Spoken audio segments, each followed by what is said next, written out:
মদিনায় গিয়ে বিচার ডাক দিলেন, খলিফাতুল মুসলিমিনকে বলতেছেন, ও খলিফাতুল মুসলিমিন, এই নওজোয়ান যুবক আমার বাবাকে হত্যা করছে, এই জন্য জানার বদলে আমরা জান চাই, আমরা চাই এই যুবককেও আপনি হত্যা করেন। হযরত ওমর রাদিয়াল্লাহু তাআলা আনহু বলেন, ওই নওজোয়ান যুবককে ডাক দিয়ে বলতেছে, চোখের বদলে চোখ, ওটের বদলে ওট, তোমার একটা ওট হত্যা করছে, তুমি চাইলে তো একটা ওট নিতে পারতা, কিন্তু তুমি ওট না নিয়ে কেন তুমি এই বৃদ্ধকে হত্যা করলা? ওই নওজোয়ান যুবক বলতেছে, আমার সেন্স ঠিক ছিল না, রাগের মাথায় আমি মুরব্বীকে আঘাত করছি, তো মুরব্বী মৃত্যুবরণ করছে, এই জন্য আমি বুঝছি আমার এটা অন্যায় হয়েছে, আর এই জন্যই আমি নিজে ইচ্ছা করে আপনার কাছে আসছি, আমি ধরা দিছি, আপনি আমাকে যে শাস্তি দিবেন ওই শাস্তি আমি মাথা পেতে নিতে রাজি আছি। হযরত ওমর রাদিয়াল্লাহু তাআলা আনহু বললেন, আচ্ছা ঠিক আছে, তুমি যেহেতু বিচার মানছো, এখন তোমাকে হত্যা করা হবে, তোমার শেষ কোনো চাওয়া আসেনি? ফাঁসির আগে জিজ্ঞেস করে না, তোমার কোনো শেষ পাওনা কোনো আছে কিনা, শেষ কোনো চাওয়া আছে কিনা? ওই নওজোয়ান যুবক ডাক দিয়ে বলেন, ও খলিফাতুল মুসলিমিন, আমি সিরিয়ায় ব্যবসা করি, আমি মদিনায় ব্যবসা করি, আমি ব্যবসায়িকদের কাছ থেকে মাল বাকি নেই, বাকি নিয়ে ব্যবসা করে পরবর্তীতে টাকার ঋণগুলা পরিশোধ করে দেই, আমার কাছ থেকে এক ইহুদি কিছু টাকা পাবে, ওই টাকাগুলো যদি আমি পরিশোধ করতে না পারি তাহলে ওই ইহুদি বলবে মুসলমানরা ধোঁকাবাজ, ওই ইহুদি বলবে মুসলমানরা ধোঁকাবাজ, মুসলমানরা মানুষের টাকা মেরে খায়, তাহলে মুসলমানদের মধ্যে একটা খারাপ ধারণা থাকবে, আমি চাই না আমার জন্য একটা মুসলমান জাতির বদনাম হোক, আমি এটা কি করি না, চাই না, এই জন্য আমাকে কয়েকদিন সময় দেন, আমি এই ঋণটা পরিশোধ করে আমি এখানে চলে আসব। খলিফাতুল মুসলিমিন বলতেছেন, তোমার কথা বুঝছি, তোমার কথা আমি রাখবো, কিভাবে রাখবো? তোমাকে যদি আমি এখন ছেড়ে দেই, তুমি যে আবার ফেরত আসবে এটার কি গ্যারান্টি আছে? এর বদৌলতে তোমার কোনো ভাই যদি মদিনায় থাকে, তোমার কোনো আত্মীয় স্বজন যদি মদিনার মধ্যে থাকে, তোমার জায়গায় তাকে জিম্মাদারি দিয়ে যাও, তুমি যদি না আসো তাকে হত্যা করা হবে, এমন জিম্মাদার যদি কেউ থাকে তাকে দিয়ে যাও, নয়তোবা তুমি যাওয়ার সুযোগ নাই। ওই নওজোয়ান যুবক ডাক দিয়া বলেন, ও খলিফাতুল মুসলিমিন, মদিনার মধ্যে আমার কোনো যুবক ভাই নাই, মদিনার মধ্যে আমার কোনো বাবা নাই, মদিনার মধ্যে যদি আমার বাবা বেঁচে থাকতো, আমার বাবা সন্তানের রিস্ক নিত, অথবা আমার কোনো ভাই যদি মদিনার মধ্যে থাকতো, আমার ওই ভাই আমার জিম্মাদার হইত, যেহেতু মদিনার মধ্যে আমার বাবাও নাই, আমার কোনো আত্মীয় স্বজন নাই, আমার কোনো ভাইও যাতে আমার এখানে নাই, এই জন্য আপনি আমাকে ফাঁসি দিয়ে দেন। ওয়া রাহমাতুল্লাহি ওয়া বারাকাতুহু। আলহামদুলিল্লাহ,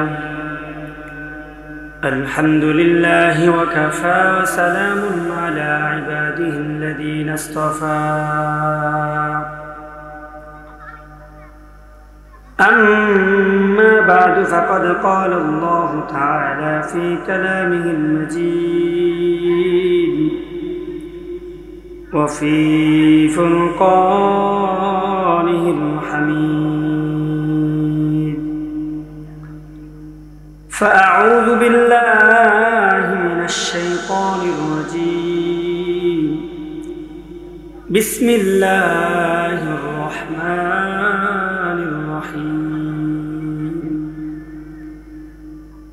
إنما المؤمنون إخوة فأصلحوا بين أخويكم واتقوا الله لعلكم ترحمون.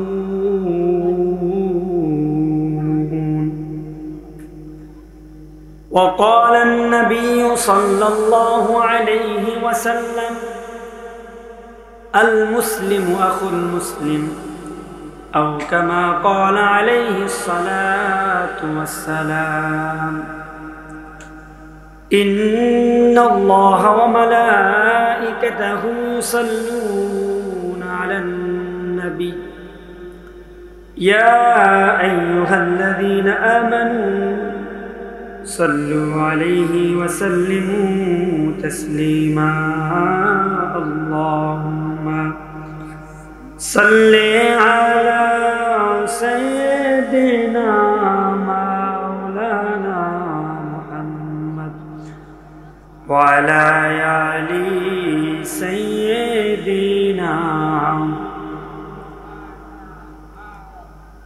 उड़िया जाऊं रे बशरार हवा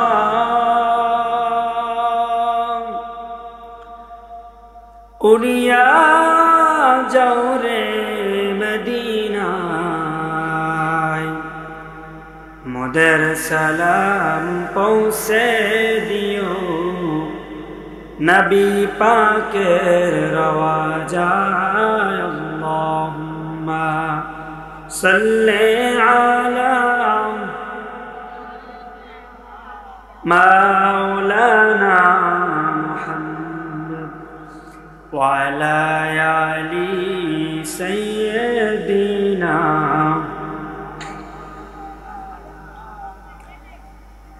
सूरज ने दिया अपने शुआओं को ये पैगाम सूरज ने दिया अपने शुआओं को ये पैगाम दुनिया है अजब चीज कभी सुबह कभी शाम दुनिया है अजब चीज कभी सुबह कभी शाम दुनिया में हो दुनिया का तलबगार नहीं हो दुनिया में हो दुनिया का तलबगार नहीं हो बाजार से गुजर हो खरीदार नहीं हो बाजार से गुजर हो खरीदार नहीं हो ला इलाहा इल्लल्लाह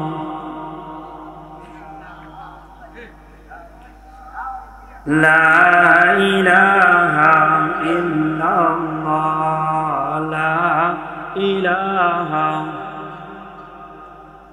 बहु दूरे मदीना केमने जाबो जानी ना बहु दूरे मदीना केमने जाबो जानी ना दयाल अल्लाह दया करो दयाल अल्लाह दया करो पूरा मনের ভাষণা লা ইলাহা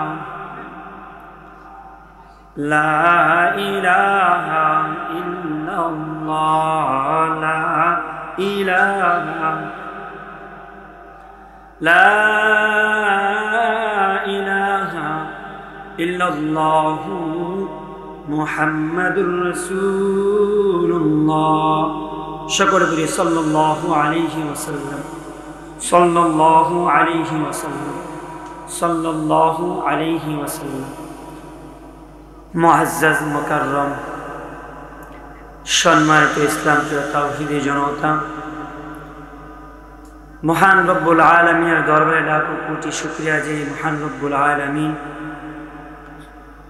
পবিত্র শাবান মাসের দ্বিতীয় তারিখ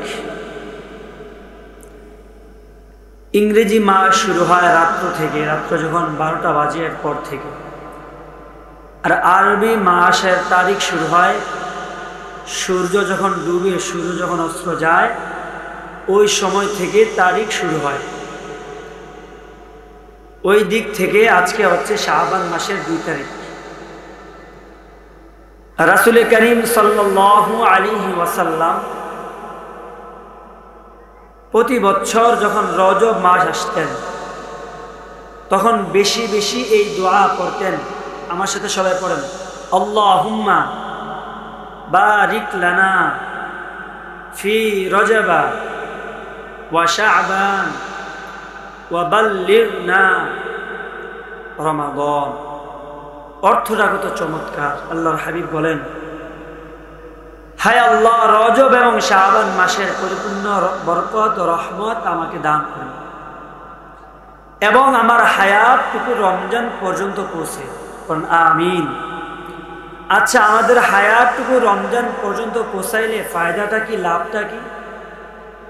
লাভটা হলো আমরা যে 11 মাস গুনাহ করেছি, আল্লাহ তাআলা রমজান মাসে তার বান্দাদেরকে যেই পরিমাণ ক্ষমা করেন, বাকি 11 মাসেও এই পরিমাণ ক্ষমা। এই জন্য দোয়া শিখিয়ে দিছে যে আল্লাহর কাছে তোমরা চাও, ও আমার উম্মতেরা, তোমরা আল্লাহর কাছে চাও তোমাদের হায়াতের মধ্যে যেন বারাকা হয়, বরকত হয়, তোমার হায়াত যেন রমজান পর্যন্ত পৌঁছে যায়। কেন? যেন তুমি তোমার হায়াতের জিন্দেগির সমস্ত গুনাহগুলা এই রমজান মাসে আল্লাহর কাছ থেকে ক্ষমা চেয়ে নিতে পারো। কারণ আল্লাহ তাআলা আমাদের সকলের হায়াতের জিন্দেগির গুনাহগুলা যেন মাফ করাইতে পারি, এই জন্য আমাদের হায়াত যেন রমজান পর্যন্ত পৌঁছে দেন, পড়েন আমিন। এখন আসেন, আমরা তো জানি আমাদেরকে নির্ধারিত সময় দিয়ে আমাদেরকে দুনিয়ার মধ্যে পাঠাইছেন, ঠিক না? আমরা জানি না এটা সবাই। তাহলে আবার আমাদের হায়াত বাড়াইয়া বরকত দিয়া রমজান পর্যন্ত পৌঁছাই দেবেন, এটার মানে কি? একটা উদাহরণ দিলে বুঝবেন। একটা গরু বছরে কয়টা বাচ্চা দেয়? সবাই কথা বলবেন, তাহলে বয়ান মজা পাবেন। কয়টা বাচ্চা দেয়? একটা। একটা কুকুরে বছরে কয়টা বাচ্চা দেয়? 7টা 8টা বাচ্চা। আচ্ছা, আজ পর্যন্ত দেখছেন কেউ কুরবানির সময় কুকুর জবাই করতে? দেখছেন কোনো অনুষ্ঠানে কুকুর জবাই করতে? আচ্ছা বলেন তো, গরু জবাই করে কিনা? বিয়ের অনুষ্ঠান, জিয়াফতের অনুষ্ঠান, এবং কি এক কুরবানির ঈদে লক্ষ লক্ষ গরু আল্লাহর রাস্তায় কুরবানি করে, ঠিক কিনা? আচ্ছা আমি বলি, আপনারা সচেতন নাগরিক, বলেন তো আমাদের বাংলাদেশে কি গরু বেশি না কুকুর বেশি? কারণ কি? কারণটা হচ্ছে এটা হালাল, এটা বরকত, এই জন্য এটা বেশি ব্যাপক। আর কুকুর যদিও দেখতে বেশি দেখা যায়, যা নাপাক, এটা হারাম, এই জন্য এটার মধ্যে বরকত। তদ্রূপ আমাদের হায়াতের মধ্যে বরকত দেওয়া মানে আমাদের হায়াতটা যতটুকুই আছে এতটুকুর মধ্যে বরকত দিয়ে আমাদের হায়াতকে রমজান পর্যন্ত পৌঁছে। সুবহানাল্লাহ, আমাদের হায়াতটুকু রমজান পর্যন্ত পৌঁছে। আরেকটা কথা বলি, একটা মানুষ দেখবেন সুদে ঘুষে অনেক অট্টালিকা, অনেক টাকা ইনকাম করে, কিন্তু বরকত নাই। এক রোগের কারণে 10 লক্ষ টাকা নাই, হয় কিনা? হারাম।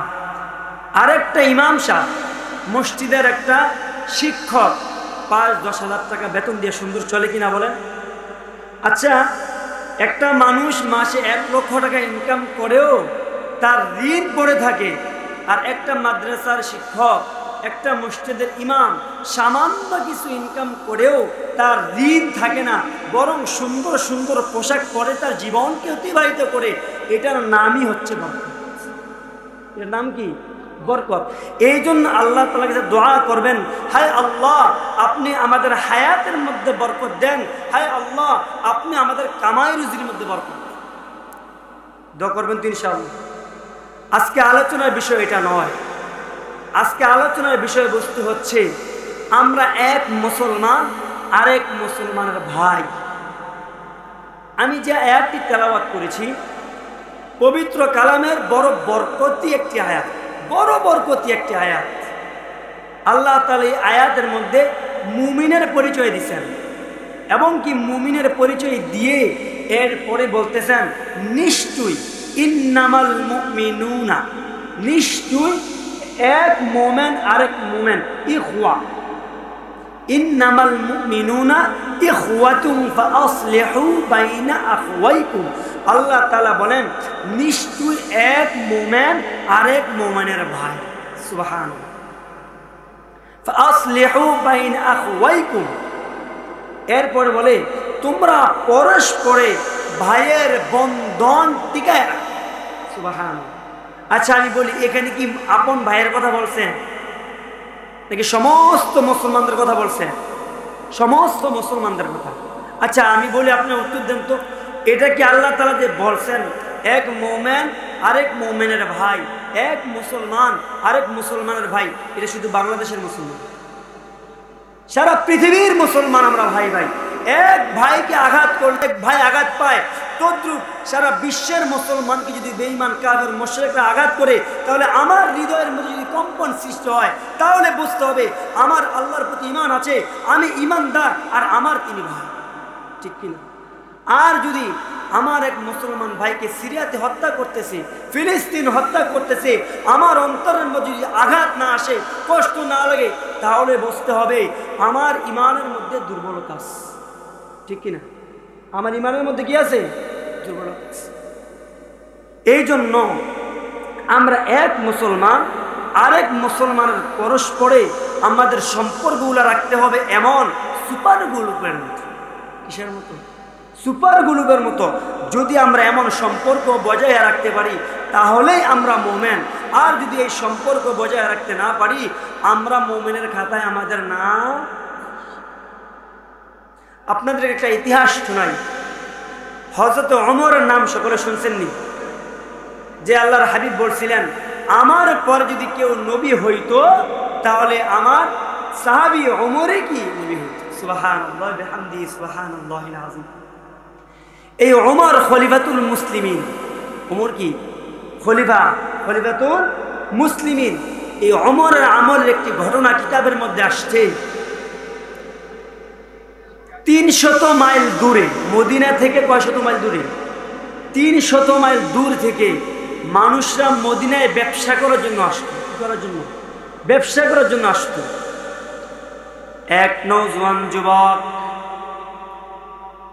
সে ব্যবসার উদ্দেশ্যে তার উটকে নিয়ে এসে মদিনার উদ্দেশ্যে রওনা করলো। ওই মদিনায় যেতে একদিন নয়, 2 দিন নয়, অনেক দিন সময় অতিবাহিত হয় 350 মাইল পাড়ি দিতে। ওই নওজোয়ান যুবক যখন 150 মাইল পাড়ি দিলেন, একদিন দেখা গেল শরীরটা অনেক ক্লান্ত হয়ে গেছে। এদিক দিয়ে সন্ধ্যা হয়ে যাচ্ছে, সূর্যগুলা যেন ডুবে যাচ্ছে। এমন সময় ওই যুবকের শরীরের মধ্যে একটা ক্লান্ত আসলো। ওই যুবক ভাবলেন, আজকের রাতটা একটা কোথাও কাটানো দরকার। এই কথা ভেবে দেখতেছে একটা খেজুরের বাগান দেখা যায়। ওই খেজুরের বাগানের মধ্যে ওই ওটটাকে বেঁধে একটু রেস্ট করলেন, একটু ঘুমাইলেন। সারাদিন ক্লান্ত শরীর, যেখানে একটু কাত হয়েছেন রেস্ট করার জন্য, ওই সময় যুবকের ঘুম চলে আসছে। একটা মানুষ যখন সারাদিন কাজ করে, যখন রাত্রেবেলা ঘুমাইতে যায়, সাথে সাথে ঘুম চলে আসে না ক্লান্ত শরীর? ওই যুবক ক্লান্ত শরীর নিয়ে যখন বিশ্রাম করতে শুরু করলেন, চোখগুলো লেগে গেছে, এই দিক দিয়ে ভোর হয়ে গেছে। আর ওই যে ওট যে বাঁধ ছিল, এই বন্ধন থেকে খুলে সে একটা বাগানে চলে গেছে, যেখানে খেজুরের চারাগুলা মাত্র রোপণ করছে, ছোট ছোট চারা। আচ্ছা, ওটা কি মানুষের কথা বোঝে? কোনটা মালিকের কোনটা মালিকের না, এগুলা কি বোঝে? বোঝে না। তো গিয়ে এই ছোট ছোট যে চারা রোপণ করছে, ওই চারার মধ্যে মুখ দিছে। একটা খায় তো 2টা নষ্ট করে, 2টা খায় তো 3টা নষ্ট করে, এরকম না? ওই বাগানের মালিক একজন বৃদ্ধ লোক ছিল। ওই বৃদ্ধ লোক তিনি দেখলেন একটা ওট তার বাগানগুলা নষ্ট করতেছে। আর মুরব্বী মানুষের রাগ কিন্তু বেশি থাকে, ঠিক কিনা? মানুষের রাগ বেশি থাকে না, কন্ট্রোল করতে পারে না। এই মুরব্বী মানুষ এত রাগ উঠছে, এত কষ্ট করে সারা দিন এই চারাগুলো রোপণ করলাম, আর এই কার না কার ওট আইসা আমার চারাগুলো নষ্ট করতেছে। একটা পাথর দিয়ে আঘাত করছে, আর আঘাতটা মাথার এমন জায়গায় লাগছে যে আঘাত করার সাথে সাথে রক্তক্ষরণ হয়ে ওটটা দুনিয়া থেকে বিদায় নিচ্ছে, অর্থাৎ মারা গেছে। এখন মুরব্বী বলতেছে, হায় হায়, আমি এটা কি করলাম? কার না কার ওট, রাগের মাথায় দিলাম এটা, উঠ গেল মরে, যাক বসে আছে। ওই দিক দিয়ে নওজোয়ান যুবক যখন সূর্য উদিত হয়েছে, দেখেছে, আরে আমার ওট কোথায়? গিয়ে দেখতেছে ওট একটা বাগানের মধ্যে মৃত পড়ে আছে, সাথে একটা মুরব্বিও আছে। মুরব্বিরা বলতেছে, ও মুরব্বি কাকা, আমার এই উটটাকে কে মারছে আপনি কি জানেন? বাবা আমি এনা মারছি রাগের মধ্যে। যুবকের রাগ তো আরো করা, কারণ 150 মাইল আসছে, আরো 150 মাইল এই উট দিয়া যেতে হবে। কিভাবে যাবে? হেঁটে যাওয়া কি সম্ভব? এত রাগ উঠছে যুবকের, রাগের মাথায় একটা লাঠি নিয়ে এরকম ভাবে মুরব্বিরা আঘাত করছে, মারছে। ওই মুরব্বির সাথে সাথে ইন্তেকাল করছে।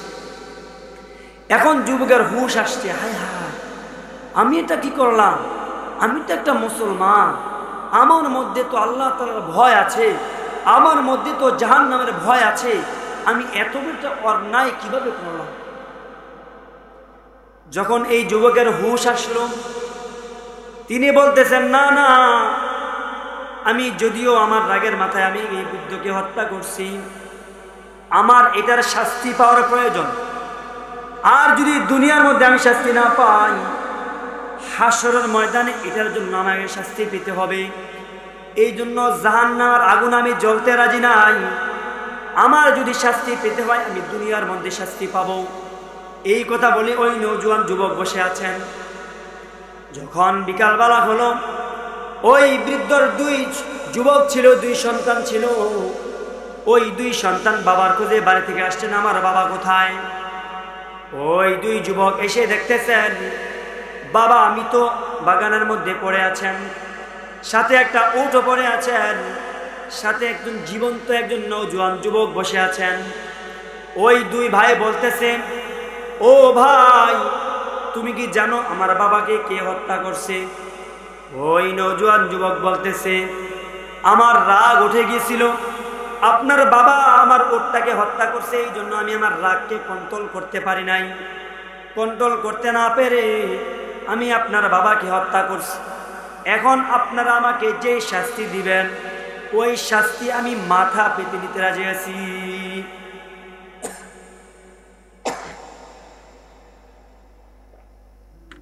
বলতেছে আমি তো হত্যা করছি, আমি তো অপরাধী। এখন আপনারা আমাকে যেই শাস্তি দিবেন আমি ওই শাস্তি মাথা পেতে নিতে রাজি আছি, তারপরেও আমি জাহান্নামের আগুনে জ্বলতে রাজি। ওই 2 যুবক বলতেছে, ইসলামী হুকুমত মদিনায় চলতেছে, আমরা চাইলেই তোমার বিচার করতে পারবো না, তোমার বিচার করবে খলিফাতুল মুসলিমিন হযরত ওমর রাদিয়াল্লাহু তাআলা আনহু। ওই যুবক বলতেছে তাহলে চলো মদিনায় চলো, খলিফাতুল মুসলিমিন যে আদেশ আমাকে করবে ওই আদেশে আমি মানব। ওই 2 ভাই মিলে এই নওজোয়ান যুবককে নিয়ে যখন মদিনায় গেলেন, মদিনায় গিয়ে বিচার ডাক দিলেন খলিফাতুল মুসলিমিনকে। বলতেছেন, ও খলিফাতুল মুসলিমিন, এই নওজোয়ান যুবক আমার বাবাকে হত্যা করছে, এই জন্য জানার বদলে আমরা জান চাই, আমরা চাই এই যুবককেও আপনি হত্যা করেন। হযরত ওমর রাদিয়াল্লাহু তাআলা আনহু বলেন, ওই নওজোয়ান যুবককে ডাক দিয়ে বলতেছে, চোখের বদলে চোখ, ওটের বদলে ওট, তোমার একটা ওট হত্যা করছে, তুমি চাইলে তো একটা ওট নিতে পারতা, কিন্তু তুমি ওট না নিয়ে কেন তুমি এই বৃদ্ধকে হত্যা করলা? ওই নওজোয়ান যুবক বলতেছে, আমার সেন্স ঠিক ছিল না, রাগের মাথায় আমি মুরব্বীকে আঘাত করছি, তো মুরব্বী মৃত্যুবরণ করছে, এই জন্য আমি বুঝছি আমার এটা অন্যায় হয়েছে, আর এই জন্য আমি নিজে ইচ্ছা করে আপনার কাছে আসছি, আমি ধরা দিছি, আপনি আমাকে যে শাস্তি দিবেন ওই শাস্তি আমি মাথা পেতে নিতে রাজি আছি।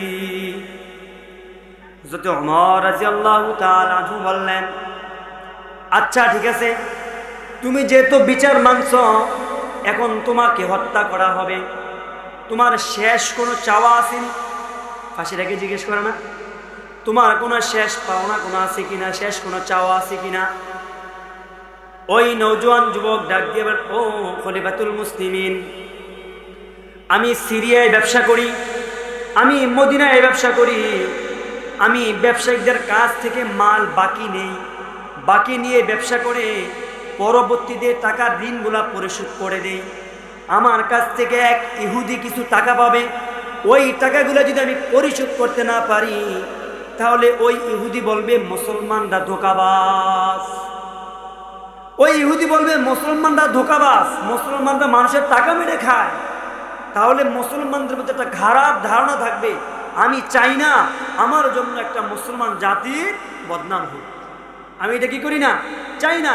এই জন্য আমাকে কয়েকদিন সময় দেন, আমি এই ঋণটা পরিশোধ করে আমি এখানে চলে আসব।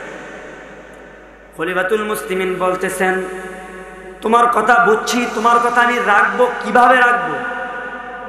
তোমাকে যদি আমি এখন ছেড়ে দেই, তুমি যে আবার ফেরত আসবে, এটার কি গ্যারান্টি আছে? এর বদৌলতে তোমার কোনো ভাই যদি মদিনায় থাকে, তোমার কোনো আত্মীয় স্বজন যদি মদিনার মধ্যে থাকে, তোমার জায়গায় তাকে জিম্মাদারি দিয়ে যাও। তুমি যদি না আসো, তাকে হত্যা করা হবে। এমন জিম্মাদার যদি কেউ থাকে, তাকে দিয়ে যাও, নয়তোবা তুমি যাওয়ার সুযোগ নাই। ওই নওজোয়ান যুবক ডাক দিয়ে বলেন, ও খলিফাতুল মুসলিমিন, মদিনার মধ্যে আমার কোনো যুবক ভাই নাই, মদিনার মধ্যে আমার কোনো বাবা নাই। মদিনার মধ্যে যদি আমার বাবা বেঁচে থাকতো, আমার বাবা সন্তানের রিস্ক নিত, অথবা আমার কোনো ভাই যদি মদিনার মধ্যে থাকতো, আমার ওই ভাই আমার জিম্মাদার হইত। যেহেতু মদিনার মধ্যে আমার বাবাও নাই, আমার কোনো আত্মীয় স্বজন নাই, আমার কোনো ভাইও যাতে আমার এখানে নাই, এই জন্য আপনি আমাকে ফাঁসি দিয়ে দেন। ওই যুবক বলছে যে মদিনায় আমার আপন বলতে কেউ নাই, এই জন্য কিছু করার নাই, আপনি আমাকে ফাঁসি দিন। এমন সময় একজন সাহাবী হাত তুলে বলেন, ও খলিফাতুল মুসলিমিন, একটু দাঁড়ান, আপনি আমার ভাইকে ছুটি দিয়ে দেন, আমার ভাইয়ের জিম্মাদার আমি হয়ে গেলাম। ওই ভাইকে, তিনি কোনো আপন ভাই নয়, তিনি কোনো মামাতো ভাই নয়, তিনি কোনো ফুফাতো ভাই নয়, তিনি কোনো আপন ভাই নয়, তিনার সাথে কোনোদিন ওই যুবকের পরিচিত হয় নাই। ওইটা হচ্ছে এমন এক সাহাবী যার কবিতা বড় বড় মুফাসসিরগণ বলেন, কবিতার মধ্যে আসছে, হযরতে আবু যর গিফারি খাদেমে খৈরুল বাশার, খেদমতু মে জিন্দগি বন না বানায়া আপনা ঘর। এইটা হচ্ছে হযরত আবু যর গিফারি, যে আবু যর গিফারি রাসূল করিম সাল্লাল্লাহু আলাইহি ওয়াসাল্লামের খেদমত করতে করতে করতে করতে যার জীবনকে অতিবাহিত করে দিয়েছেন, লেকিন নিজের জন্য একটা ঘর বানানোর সময় পায় নাই। এমন এক সাহাবী যে নিজের জন্য একটা ঘর বানানোর সময় পায় নাই, নিজের জীবনকে শেষ করে দিয়েছেন রাসূলের খেদমত করতে। এমন এই আবু যর গিফারি বলতেছেন, ও খলিফাতুল মুসলিমিন, আপনি আমার ভাইকে ছুটি দিয়ে দেন, আমার ভাই যদি না আসে তাহলে আপনি আমাকে ফাঁসি দিবেন।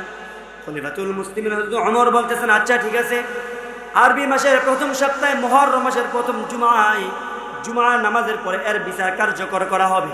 তোমাকে ছুটি দিয়ে দিলাম, তুমি বাড়ি যাও, ওই ঋণ পরিশোধ করে তুমি মদিনায় ফিরে আসবা। ওই নওজোয়ান যুবক বাড়িতে গেলেন, ওই ইহুদির ঋণ পরিশোধ করে বাবাকে গিয়ে বলতেছেন, ও বাবা, এখন আমি যুবক হয়েছি, এখন তোমার খেদমত করার আমার বয়স হয়েছে, কিন্তু আমি এমন এক অন্যায় করেছি যে এই জন্য মনে হয় না আর কোনোদিন তোমার খেদমত করতে পারবো। বাবা গো,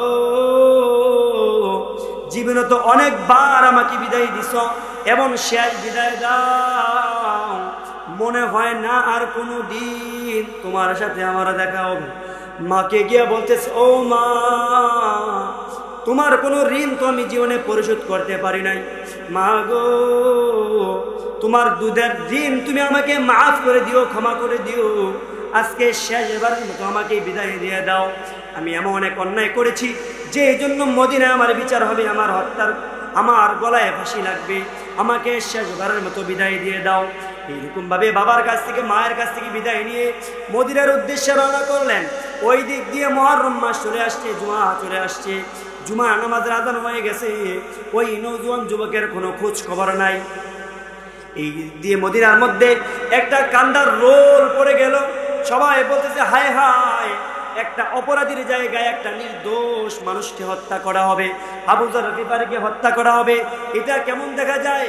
মদিনার সমস্ত মানুষগুলো হাউ মাউ করে কান্না করতেছে, হায় হায় এটা কিভাবে সম্ভব? এই দিক দিয়ে ওই জওয়ান যুবকের কোনো খোঁজ খবর নাই। জুমার নামাজ শেষ, খলিফাতুল মুসলিমিন ডাক দিয়া বলতেছে কিছু করার নাই, যেহেতু আবু যর গিফারির দায়িত্ব নিছে, আবু যর গিফারিকেই হত্যা করো, আবু যর গিফারিকেই ফাঁসিতে ঝুলাও। জল্লাদকে ডাক দিয়ে বলতেছে, ও জল্লাদ যাও ফাঁসি কার্যকর কর। পুরা মদিনার মানুষগুলা কান্না করতেছে।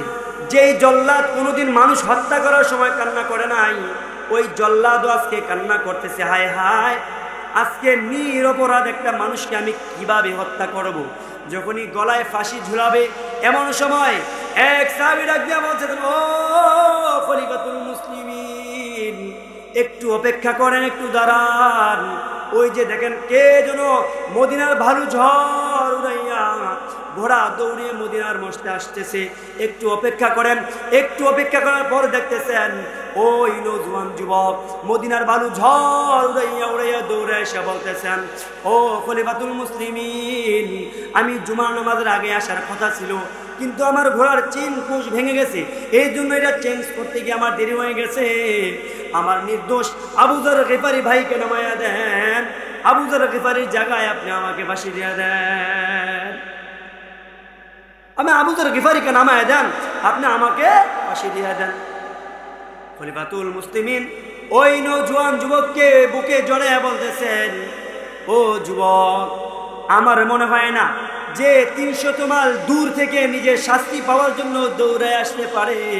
ওই যুবক ইচ্ছা করে কোনো দিন মানুষ হত্যা করতে পারে না, কিন্তু কিছু করার নাই, জানের বদলা জান, হত্যা করতেই হবে, হত্যা করতেই হবে, কিছু করার নাই। আচ্ছা ঠিক আছে, তার ফাঁসি কার্যকর করো। যখনই ফাঁসি কার্যকর করবে ওই বৃদ্ধর যেই 2 জন সন্তান ছিল, ওই 2 সন্তান ডাক দিয়া বলতেছেন, ও খলিফাতুল মুসলিমিন যেই যুবক 350 মাইল দূর থেকে দৌড়াইয়া নিজে শাস্তি পাওয়ার জন্য মদিনায় আসতে পারে, আমরা 2 ভাই বুঝছি সে ইচ্ছা করে কোনো দিন আমার বাবাকে হত্যা করে নাই। এই জন্য আমার ভাইকে নামায়া দেন, আমার ভাইকে আমি আপন ভাই বানাইয়া আমি বাড়িতে নিয়ে যাই। এই জন্য আল্লাহর হাবিব রাসূলের মধ্যে বলছেন, আল মুসলিমু আখুল মুসলিম, এক মুসলমান আরেক মুসলমানের ভাই। এই জন্য আমাদের এই এলাকায় এই ভ্রাতৃত্বের বন্ধন, মুসলমানদের বন্ধন, ভাই ভাইয়ের দ্বন্দ্ব, এটা বেশি মিল মহব্বত নাই, একজনে একজনের সাওয়াই যেন দেখতে পারি না। না না, যদি জান্নাতি হতে চান, না না, যদি আপনি ইমানদার হতে চান, ইমানদারের খাতায় যদি আপনার নাম লেখাইতে চান, আপনি প্রত্যেকটা মুসলমানকে আপনি ভালোবাসতে হবে। আরে আপনি কার সাথে দুশ্মনী করতেছেন? চাচতো ভাইয়ের সাথে, মামাতো ভাইয়ের সাথে, আরে জ্যাঠু ভাইয়ের সাথে দুশ্মনী করতেছেন। আরে আপনি যখন দুনিয়া থেকে বিদায় নেবেন সবার আগে সেই আপনার খাটিয়াটা কাঁধে নিবে।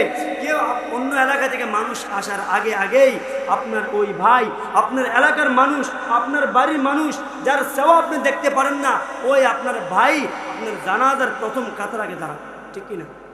এই জন্য এরকম করা যাবে না, ভাইয়ের বন্ধন টিকে রাখতে হবে। কি বলছেন?